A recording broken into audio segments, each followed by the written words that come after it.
September 23, 1945, Camp McCoy, Wisconsin. The laundry room fell silent as boots echoed down the corridor outside. Japanese women froze mid-motion, wet sheets dripping onto concrete floors. Then came the shout that would define their captivity. "Run! Your commanders are coming." The women scattered like startled birds, wooden sandals clattering against stone. They weren't fleeing Americans. They were fleeing their own people. If you're fascinated by the untold human stories of World War II, stories that reveal the complexity beneath the surface of history, hit that like button and subscribe. Drop a comment telling us where you're watching from today. These forgotten moments matter because they show us something vital. Even in war's darkest hours, humanity can emerge from the most unexpected places, and sometimes the greatest danger comes from those who should protect you. And in that laundry room, as American guards positioned themselves between Japanese prisoners and Japanese officers, everyone present understood a truth that shattered everything they'd been taught. The real enemy wasn't always who you'd been told it was. 16 days earlier, the cargo hold of a U.S. Navy transport ship cut through Pacific waters carrying unusual cargo. 47 Japanese women huddled in converted quarters below deck, breathing air thick with salt and diesel and terror. They were nurses, clerks, radio operators from Saipan. They had survived the island's fall in July 1944, when 29,000 Japanese soldiers died in 3 weeks. They had survived the final days when officers ordered civilians to jump from cliffs rather than surrender. They had made the choice that would haunt them forever. They had chosen to leave. Koto Tanaka sat on her bunk, clutching a photograph of parents she might never see again. Around her, whispers moved through the darkness like smoke. They will torture us. They will starve us. The propaganda had been clear for years. Americans were devils who showed no mercy to Japanese captives. Surrender meant death or worse. Yet here they were, alive, sailing toward an unknown fate in the enemy's heartland. The contradiction gnawed at them all. Everything they'd been taught said they should be dead already. When the ship docked in San Francisco on September 7th, the women saw something impossible through small portholes. Buildings stood untouched by bombs, stretching toward clear skies. Cars moved in orderly lines. People walked freely carrying packages, their faces unmarked by hunger or fear. This was a nation that had been at war for 4 years. But unlike Tokyo, unlike every Japanese city Koto had known, America looked whole. The war had never reached these shores, not truly. Guards came then, young American soldiers with tired eyes and clean uniforms. They gestured the women upstairs and into California's sunshine that felt too bright after weeks in darkness. The air smelled different here. No smoke, no ash, just salt and something fresh Koto couldn't name. It smelled like a world that had been spared. They were counted, tagged with numbers, loaded onto trains. And on those trains, something happened that none of them could process. Guards handed out sandwiches. White bread, soft and real. Sliced meat, cheese, lettuce.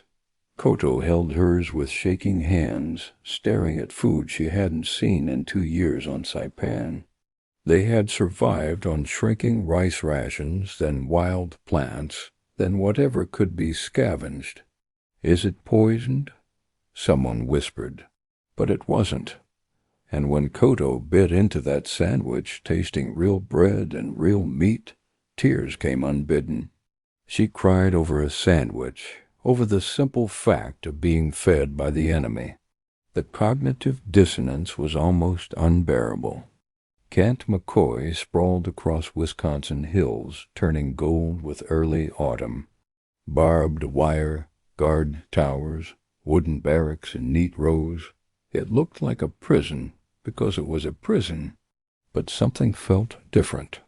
The guards moved with casual efficiency, not brutal urgency. The buildings looked solid, maintained. There was no smell of death or desperation in the September air. The women were processed, photographed, each holding a numbered card against a white wall. Koto stood still as the camera flashed, wondering if her parents would ever see this image. Would they be ashamed she had surrendered?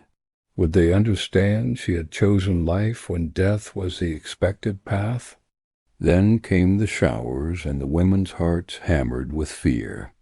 This was where humiliation would begin, where American cruelty would finally show its face.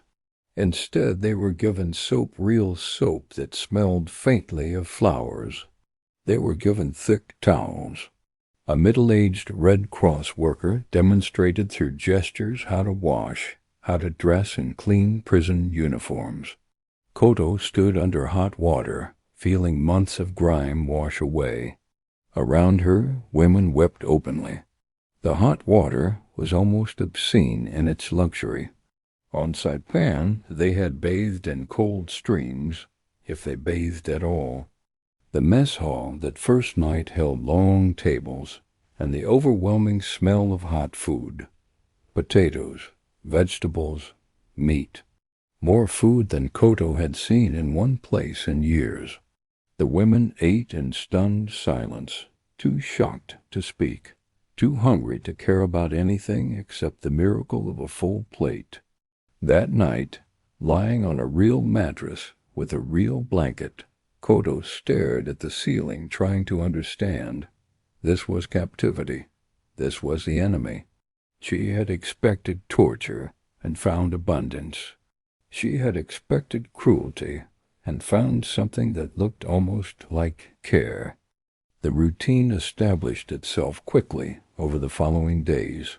Wake at 6, morning roll call. Breakfast in the mess hall. Work assignments, usually light cleaning or laundry. Lunch, free time. Dinner. Evening roll call. Lights out at 10. It was monotonous, but not harsh.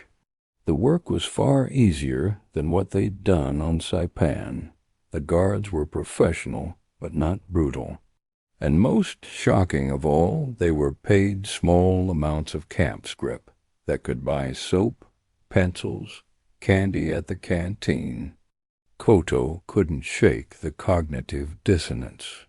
In Japan, she had been told Americans were monsters, that surrender meant certain death, that enemies showed no mercy to Japanese people, especially Japanese women. But here she was clean, fed, safe.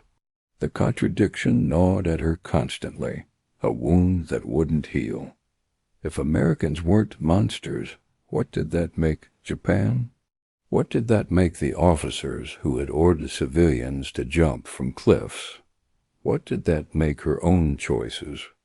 At night, women whispered to each other in the darkness, trying to reconcile propaganda with reality. My brother died at Iwo Jima fighting these people, and now they feed me better than my own army did, one woman said. I don't know how to feel. Another replied, perhaps that's the worst torture, not pain, but confusion. Not cruelty, but kindness we don't deserve. The words hung in the air like smoke, unanswered. The American guards were a mixed group. Some were young men waiting to be discharged, eager to go home. Others were veterans reassigned after wounds, carrying invisible scars. Most kept professional distance, doing their jobs without cruelty, but also without friendship. But a few were different. Corporal William Mitchell, a farm boy from Iowa with red hair and freckles, always made sure the Japanese women understood their assignments through simple gestures and drawings. Sergeant Mary O'Brien, a nurse who had lost her fiancé at Normandy, still treated the prisoners with firm kindness. And Private First Class Robert Chang, a Chinese-American from San Francisco who spoke some Japanese, sometimes served as translator. He was the one who first warned them. 3 weeks after arrival, Koto was folding sheets in the warm laundry room when Chun appeared in the doorway, his face tight with tension. "Listen carefully," he said in halting Japanese. "Officers coming. Japanese officers. Repatriated POWs now working with American forces. They want to inspect you." The women froze. Japanese officers. Here, Chun's voice dropped lower. They should not see you working so comfortably. They should not see that you've gained weight, that you look healthy. Do you understand? Koto understood perfectly. If Japanese officers saw that they had survived, that they had accepted American food and shelter, that they had not chosen death over dishonor, there would be judgment, there would be shame, and perhaps there would be something worse. What should we do? Sachiko asked, the oldest among them a former head nurse whose voice still carried authority. Chun glanced over his shoulder. Stay out of sight when possible. Keep your heads down. Don't speak unless spoken to. And if they ask about treatment, say only that you've been treated according to Geneva Convention. Nothing more. He left quickly. The women looked at each other with wide, frightened eyes. They had thought they were safe here. They had thought the war was over. But now their own people were coming. And suddenly they were more afraid than they had been when they first arrived. The Japanese officers arrived the next morning. 3 of them in American uniforms with Japanese insignia. They had been captured earlier in the war and had agreed to cooperate with American intelligence, providing translation services and cultural guidance. But to the women, they represented something more complex. They were countrymen, but also collaborators. They wore the enemy's uniform, yet carried all the old hierarchies, all the old judgments, all the old ways of seeing the world. The senior officer was Colonel Watanabe, a thin man in his 50s with hard eyes and rigid posture. He walked through camp with the American commanding officer, inspecting facilities, making notes in a small book. When he reached the women's barracks, he ordered them to line up outside. Koto stood in line, heart pounding, eyes down, posture respectful. Around her, other women did the same. They had learned these behaviors long ago in the rigid hierarchy of Japanese society and military life. Colonel Watanabe walked slowly down the line, examining each woman with an expression of cold disgust. When he spoke, it was in Japanese, harsh and cutting. "You are all alive," he said. "You chose survival over honor. You chose to accept the enemy's charity rather than the noble path." No one replied. No one dared. "You have brought shame to your families. You have brought shame to the Emperor. Look at you. You have even grown fat on American food." Koto felt tears prick her eyes, but blinked them back fiercely. She would not cry in front of this man. Behind Watanabe, she saw the American guards watching. Corporal Mitchell's face was red with anger. Sergeant O'Brien's lips pressed into a thin line. Private Chun stood very still, jaw clenched. The inspection continued with questions, with accusations, with verbal cruelty that left each woman shaking. Yes, they had been captured on Saipan. Yes, they had been treated according to Geneva Convention. Yes, they worked each day. No, they had no complaints. What else could they say? To complain would acknowledge they cared about comfort. To praise would admit they had accepted enemy kindness. They walked a narrow path where one wrong word could have consequences they couldn't predict. Finally, the inspection ended. Colonel Watanabe turned to the American commanding officer and spoke in English, his tone dismissive, contemptuous. These women were beneath notice. Damaged goods, traitors simply by being alive. After the officers left, the women returned to barracks in silence. Koto sat on her bunk, hands shaking. She had thought she was safe here. She had thought the war was over. But Watanabe's words had opened old wounds. She was alive, yes, but at what cost? Sachiko came and sat beside her, face pale but composed.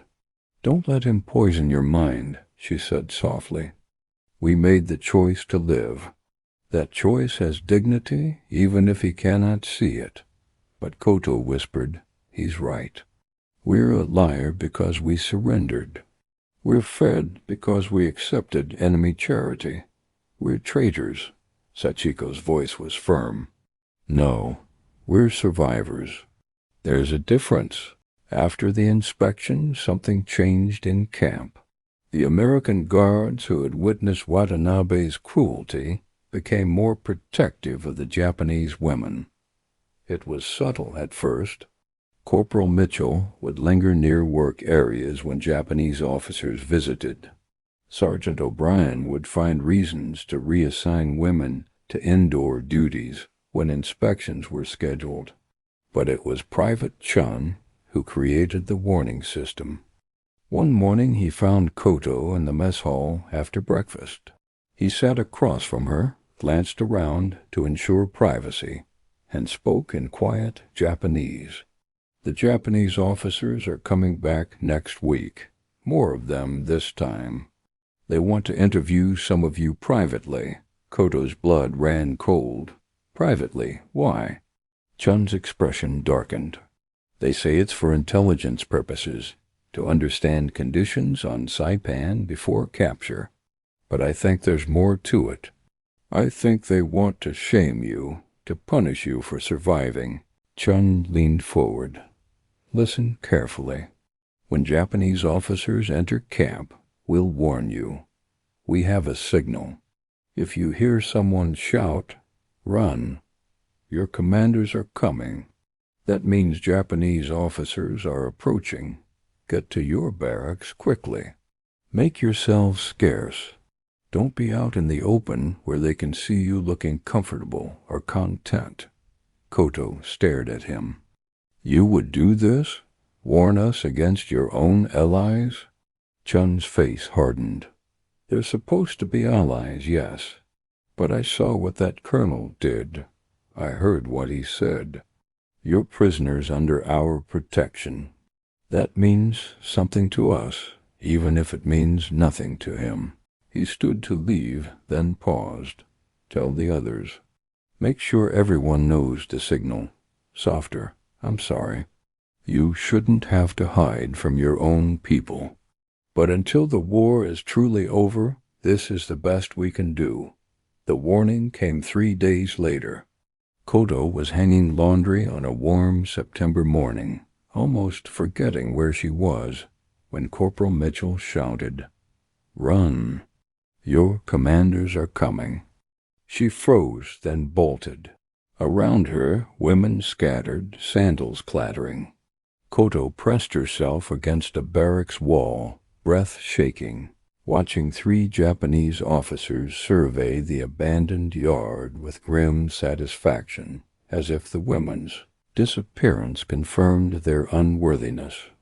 Only after they left did anyone breathe again.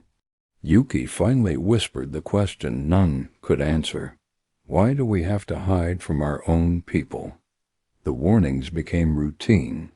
Guards, Mitchell, O'Brien, Chun, gave the signal whenever officers approached, giving the women precious seconds to vanish.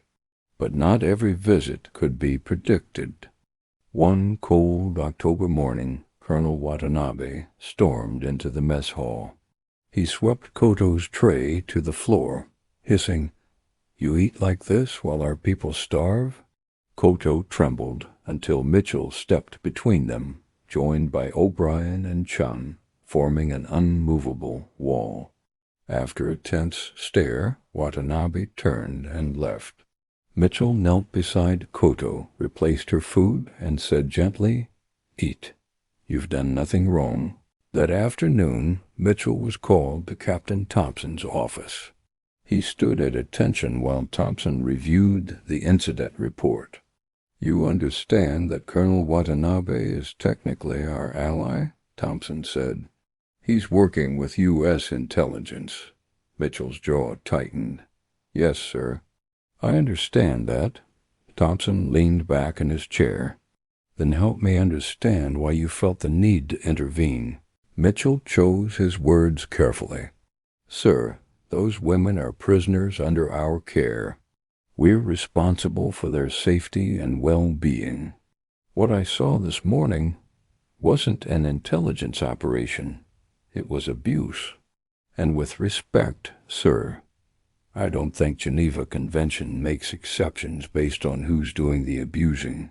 Thompson was quiet for a long moment. Then he nodded. "You were right, Corporal. Just be careful. Politics are complicated right now." Mitchell saluted. "Understood, sir. But if it happens again, I'll do the same thing." Thompson's lips quirked in something almost like a smile. "I'd be disappointed if you didn't." Dismissed. Through winter, the bond between guards and prisoners deepened in small, quiet ways. Extra blankets appeared on the coldest nights. Work details were shortened when women looked tired. Chun spent his free time teaching English words, helping them write letters they hoped might someday reach Japan. The women responded with their own small kindnesses, laundry folded with extra care, paper cranes left on guards' desks, quiet bows of gratitude that said more than words could. Then came the interviews. In November, a team of Japanese officers arrived with American intelligence personnel to conduct formal debriefings. They wanted information about Saipan's final days, about military installations, about morale and conditions. But the sessions became something else entirely ours, of psychological torment delivered by visiting. Japanese officers eager to brand the women as traitors, as failures, as proof of female weakness. Hanako emerged from her interview in tears, leaving Koto to seek help from Chun. After hearing what happened, the accusations disguised as questions, the humiliation, Chun summoned Mitchell and O'Brien. They confronted Thompson, insisting an American be present at every interview. The next day, Mitchell sat in the corner as Koto entered. When the Japanese officer's tone grew sharp, Mitchell rose. "Keep it professional," he said. The officer protested, but Mitchell didn't budge. The questioning continued, but the abuse stopped. By spring, the women understood a difficult truth. The people protecting them wore the uniform they had been taught to fear, while the danger came from their own. Food, shelter, safety, even dignity had come from the Americans. In March, Koto received a Red Cross letter.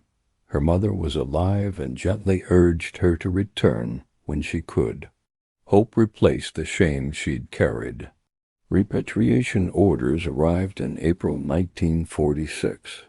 At final roll call, Thompson told them they left as people we were honored to protect. Guards lined the road in an unspoken farewell. Koto thanked Chun at the gate. "Tell your story," he said. She did, teaching her grandchildren that humanity often defies uniforms, propaganda, and war itself.